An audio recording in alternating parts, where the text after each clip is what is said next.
Let me tell you first, to repair this Rotimakker, tools must be used. If you have this kind of screwdriver at home, it will be more convenient. For loose screws, follow the screws. If there is no such electric screwdriver, it is okay to have this manual one. Then when the machine fails, the first thing we did was put this flour container. Take it out and take all three. Then there is the following. We take out this base and take out this container. We need to put this top cover opens and open the back cover at the back. If you open it, there's a screw here. Here's a screw. First, loosen these two screws. After releasing, then here.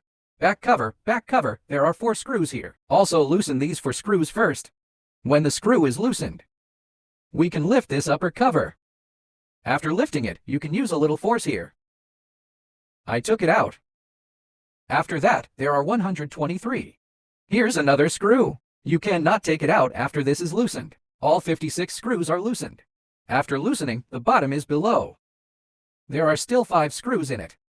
12,345. Loosen all 5 screws. Then you can take out this back cover. After opening the back cover, there are 2 wires connecting the 2 fans here. Then these 2 wires are universal, so we just unplug it. After unplugging, you can remove this back cover. If the machine display shows motor elevator up arrow, it means there is a problem with this lift table.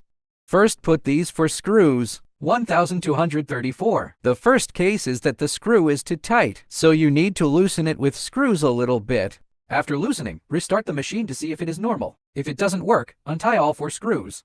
Take this lift table out directly here. After correction, take this lift table out directly here. Then replace 4 main board wires unplugged. Unplug it without glue.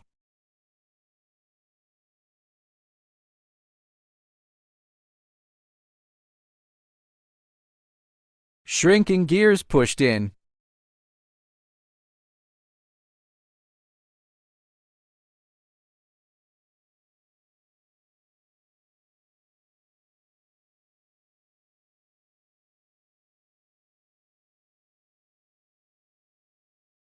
Until it comes down completely.